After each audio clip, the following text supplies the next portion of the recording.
Gift આપી હતી ને, સરસ મજાની ઘડિયાળ આપી હતી. તો હવે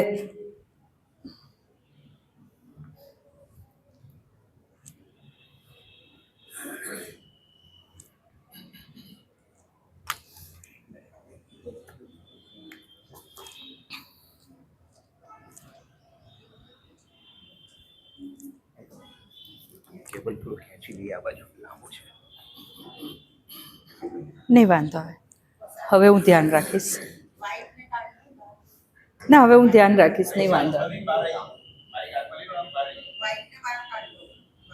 ના, એ વાંધો નહીં, થઈ જશે.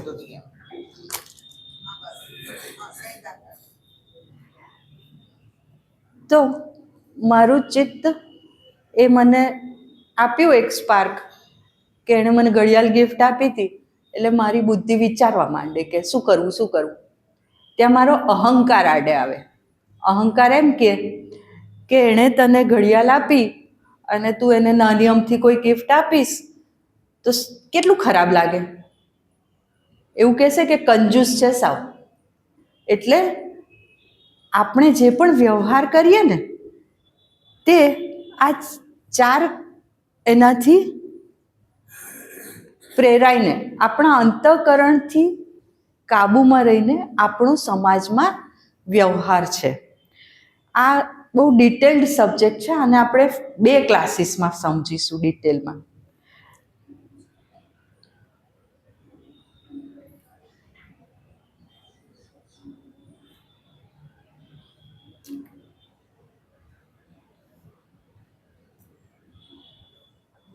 બહુ લોચા પડ્યા છે આજે તો, નહીં?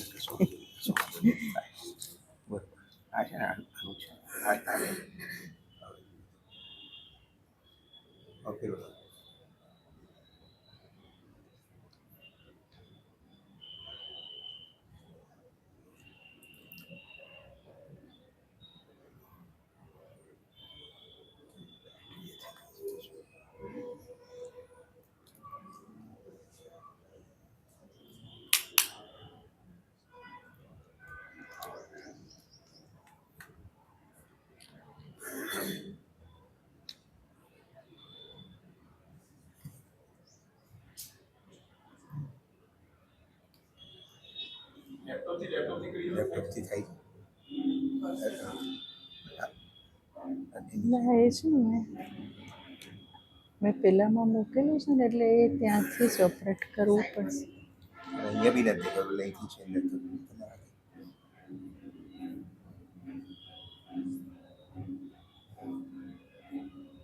પેલા સ્ક્રીનમાં શિફ્ટ કરી દીધું છે ને એટલે મને ત્યાંથી જ કરવું પડશે.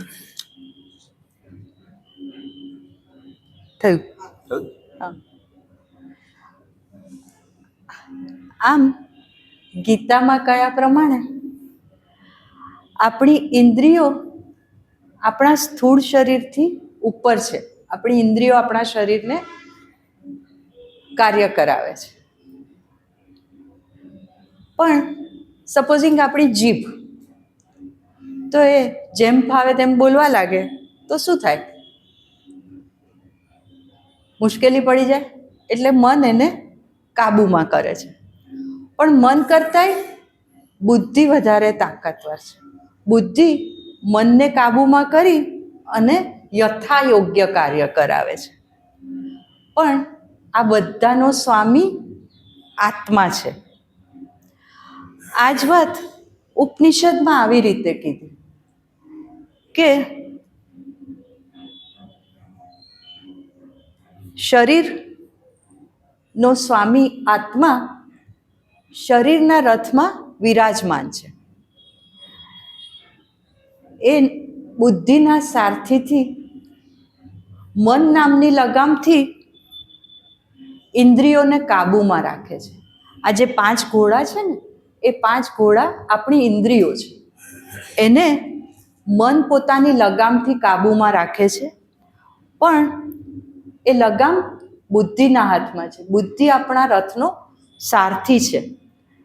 અને જે આપણે ચારો તરફ જોઈએ છે એ વિષયો છે. તો આ રથના પૈડા વિવેક છે. જો મનની લગામ થોડીક ઢીલી હોય ને તો બધી ઇન્દ્રિયો જેમ મન ફાવે તેમ દોડવા માંડે અને આપણે નક્કી કર્યું હોય ને એ લક્ષ્ય સુધી આપણે ના પહોંચી શકીએ.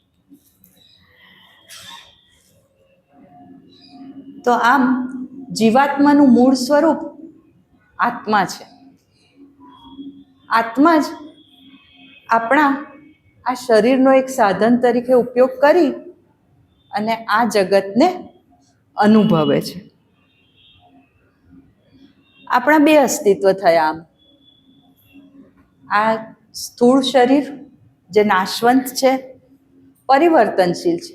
આપણે નાના બેબી હતા ને મોટા એકદમ બુઢ્ઢા થઈને મરી જઈશું. અને આત્મા શાશ્વત છે, અપરિવર્તનશીલ છે. આ દેહ જતો રહે છે, પણ આત્મા આ દેહથી બીજા દેહમાં જાય છે. આત્માને ક્ષય નથી, અક્ષર છે.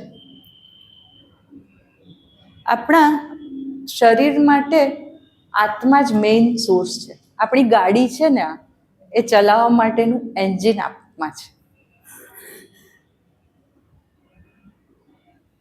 તો આત્મા તો નિર્ગુણ છે, નિરાકાર છે, નિરવયવી છે, નિર્દોષ છે, પણ સમર્થ છે. આત્મા વગર આ દેહ કંઈ જ ના કરી શકે. જીવ કશું જ કરવા સમર્થ નથી જ્યાં સુધી એ જીવાત્મા ના બને. તો આત્મા શેનાથી શક્તિ આપે છે આપણને? તો આત્મા ચૈતન્ય છે અને પ્રાણ ચેતના છે. બેટરી હોય તો એ એક વાયરથી બલ્બને કનેક્ટેડ હોય. એ વાયર એ આપણી ચેતના. જ્યારે આપણો જન્મ થયો, સ્વિચ ઓન થઈ એટલે આપણું સ્થૂળ શરીર પ્રકાશમાન થયું. આપણે કંઈક કરવાને કાર્યક્ષમ થયા. આપણામાં એટલી કેપેબિલિટી આવી. અને મૃત્યુ થશે તો આ શરીરમાં કંઈ જ કરી શકે એવી તાકાત નથી. તો આપણા પ્રાણ આપણા શરીરમાં કેવી રીતે કાર્ય કરે? તો આપણા શરીરમાં પ્રાણ પ્રવેશી અને આ 5 પ્રાણમાં વિભાજિત થાય. આપણે જે કરીએ છીએ ને તેના સિવાયની ઘણી બધી એવી પ્રક્રિયાઓ છે જે ઓટોમેટિકલી આપણા શરીરમાં થયા જ કરે છે. તમારું હૃદય ચાલે છે, તમારો શ્વાસ ઓટોમેટિકલી આવે છે, તમારી કિડની તમારું ફ્લશ કરે છે, તમારું લીવર તમારું શુગર મેન્ટેન કરે છે, આંતરડા એનું કામ કરે છે. એ બધું જે ઓટોમેટિક થાય છે એ સિસ્ટમ પ્રાણ ચલાવે છે. આપણા શ્વાસોશ્વાસ, આપણું રુધિરાભિસરણ બધું જ. અને આપણે એ પ્રાણ આત્માથી શક્તિ મેળવી અને આપણા શરીરને આપે, એનાથી આપણું શરીર ફંક્શનિંગ કરે છે. રાત્રે સૂઈ જઈએ ને તો પણ આપણો પ્રાણ તો જાગતો જ હોય. આપણી બધી જ પ્રક્રિયાઓ ચાલુ જ હોય. આપણને ખબર નથી, આપણે ઊંઘીએ છીએ. તો મૃત્યુ જ્યારે થાય આપણું, ત્યારે આ 5 પ્રાણ એકત્રિત થઈ જાય. એકત્રિત થઈ અને આપણા અંતઃકરણને સાથે લઈ અને આપણા આત્માને નવા દેહમાં લઈ જાય. તો પણ આપણે આત્માને ઓળખી શકતા નથી. આટલું સમજાયા છતાં હજી આત્મા સુધી આપણે નથી પહોંચી શકતા. કેમ? કેમ કે આપણા આત્માના 5 આવરણ છે. તો અન્નમય કોષ, આપણો ખોરાક, આપણી એક્સરસાઇઝ, આપણું વ્યવહાર, આ બધું જ આને પ્રભાવિત કરે. આપણે જે પણ જગતમાં જેટલા રિસોર્સિસ આપણે ભેગા કરીએ છીએ ને, કે જેટલા રિસોર્સિસ આપણા માટે વાપરીએ છીએ, એ બધા આપણા અન્નમય કોષને પ્રભાવિત કરે છે. તો એના માટે શું કરવું? બધું એકદમ પ્રોપર હોવું જરૂરી છે. આપણે એવું ના વિચારી શકીએ કે હું બરાબર જમું છું, કંટ્રોલ્ડ ડાયટ છે, એટલે એક્સરસાઇઝ ના કરું તો ના ચાલે, એમાં કંઈ વાંધો નહીં. બધું જ જરૂરી છે આપણા અન્નમય કોષને પ્રોપર કરવા માટે. અને એટલે જ અન્નમય કોષને પ્રોપર કરતાં કરતાં આખું જીવન નીકળી જાય છે. તો પ્રાણમય કોષ, પ્રાણમય કોષ એટલે આપણું શ્વાસ, આપણું રિધમ. તો એના માટે પ્રાણાયામ બહુ જરૂરી છે. તમે જો રેગ્યુલરલી પ્રાણાયામ કરો તો તમારો પ્રાણમય કોષ ધીરે ધીરે પ્રોપર થઈ શકે. મનોમય કોષ, મનોમય કોષ એટલે આપણી મનની બધી પ્રક્રિયા. એના માટે મનનો નિગ્રહ કરવો એટલે શું? આપણી ચિત્તવૃત્તિઓને કાબૂમાં કરવી. તો એ શેનાથી થાય? સત્સંગ. હું બહુ ડિસ્ટર્બડ હોઉં ને તો કોઈ સારી વ્યક્તિ સાથે વાત કરું. મને કંઈ પ્રોબ્લેમ્સ હોય, મને કોઈ સ્ટ્રેસ હોય, તો હું કોઈ યથાયોગ્ય વ્યક્તિની સાથે એની સમજ મેળવું કે હા, આ વસ્તુ આમ કરવાથી આ રીતે પ્રોપર થઈ શકે. એ મારો મનોમય કોષ.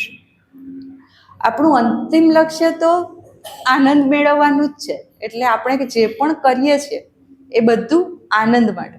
તો મનોમય કોષને પણ કંટ્રોલ કરીને આપણે અંતે તો આનંદ જ મેળવવો છે. અને વિજ્ઞાનમય કોષ એટલે આપણી બુદ્ધિ, આપણું જ્ઞાન, આપણી આંતરિક સમજ. તો જેટલી આપણી બુદ્ધિ સ્થિર થાય તેમ તેમ આપણું વિજ્ઞાનમય કોષ સ્વચ્છ થતો જાય, શુદ્ધ થતો જાય. દરેક વખતે ચેક કરતા રહેવું કે હું જે કાર્ય કરું છું એ યથાયોગ્ય છે, હું જે વિચાર કરું છું એ યથાયોગ્ય છે. તો આપણો વિજ્ઞાનમય કોષ પણ એટલો સ્વચ્છ થતો જાય. અને આનંદમય કોષ એટલે પ્રસન્નતા. ફક્ત આપણી જ નહીં, વૈશ્વિક પ્રસન્નતા. આનંદમય કોષ આપણને સમષ્ટિ સાથે જોડે છે. આ બધા કોષ જો નિર્મળ થાય ને ત્યારે આપણને આત્માની અનુભૂતિ થાય. આ બધા આવરણ છે, એ દરેક આવરણથી આત્મા જીવાત્મા બન્યો છે. તો એ નીકળી નહીં જાય, એને ક્લીન કરવાના છે, એને પ્રોપર કરવાના છે. અને એ પ્રોપર કરી અને આત્મા સુધી પહોંચવાનું છે. આ પ્રાણવાળું પણ આખું આપણે ફરી એક અલગ ક્લાસમાં સમજીશું. તો આમ આપણે સમજ્યા કે આપણું મૂળ સ્વરૂપ શું છે? આત્મા. બરાબર? આત્મા પરમ તત્વનો એક અંશ છે. પણ આત્મા 5 કોષના આવરણમાં છે. અંતઃકરણ આપણું સૂક્ષ્મ શરીર છે. એ સૂક્ષ્મ શરીરના કયા પ્રમાણે જ આપણું સ્થૂળ શરીર કાર્ય કરે છે. એ 3 ગુણોથી આપણા દરેક કાર્યને પ્રભાવિત કરે છે. અને એ પ્રમાણે આપણી કર્મેન્દ્રિયો કાર્ય કરે છે. જ્ઞાનેન્દ્રિયો આપણને જે દેખાડે એ આપણું અંતઃકરણ સમજે અને એ પ્રમાણે એ જે ડાયરેક્શન્સ આપે છે તે પ્રમાણે આપણી કર્મેન્દ્રિયો કાર્ય કરે છે. બરાબર? આમ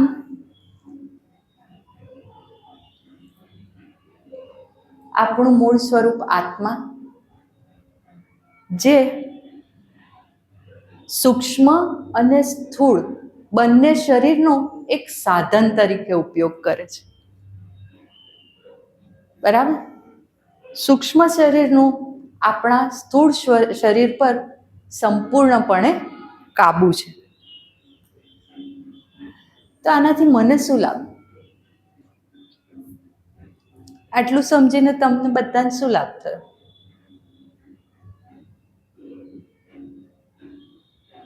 થયું?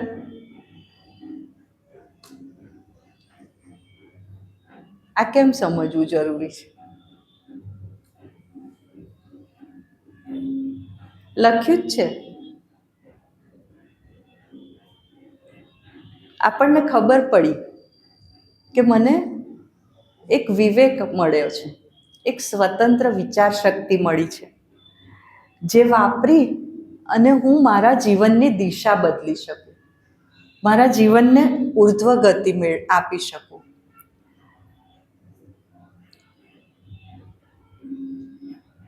તો હું આ શક્તિ ક્યાંથી મેળવું છું? ક્યાંથી મળી આ શક્તિ આપણને? આપણે જે પણ કાર્ય કરીએ છીએ એના માટે આપણને શક્તિ ક્યાંથી મળે છે? હા,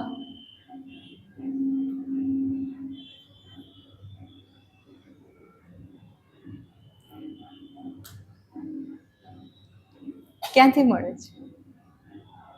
આત્માથી મળે છે.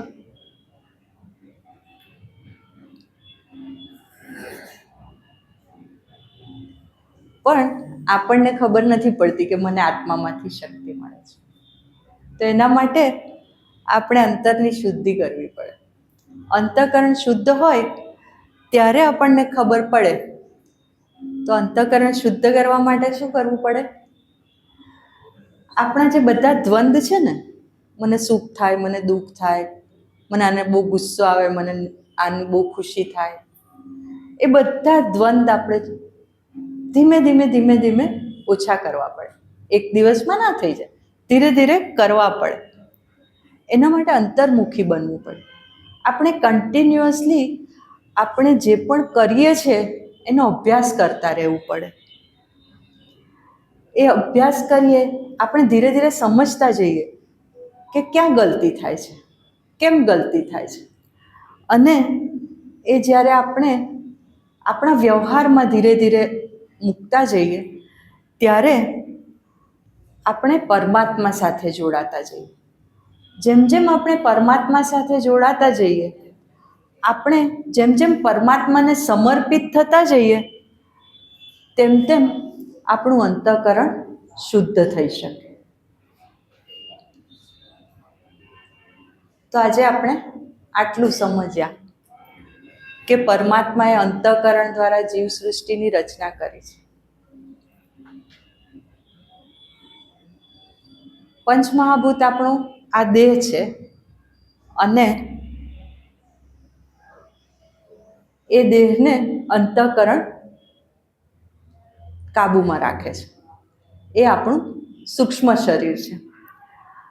મૃત્યુ થાય એટલે આ દેહ છોડીને આત્મા બીજા દેહમાં જતો રહે છે. આમ આપણે તો આત્મ સ્વરૂપ છીએ.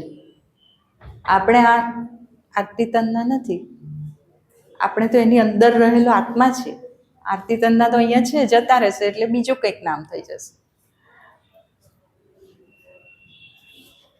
પણ આપણે આપણા અંતઃકરણને કારણે પરમાત્માથી જુદા છીએ એવું આપણે અનુભવીએ છીએ.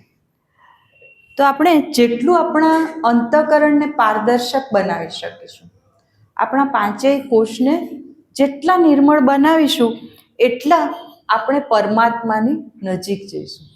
તો પરમાત્મા શું છે? આનંદ સ્વરૂપ છે. એટલે જેમ જેમ આપણે પરમાત્માની નજીક જઈશું, તેમ તેમ આપણે શાશ્વત આનંદ પામીશું. અને આ શક્તિ કોણ આપે? પરમાત્મા આપે. કારણ કે પરમાત્મા જ આપણી શક્તિનો મુખ્ય સ્ત્રોત છે.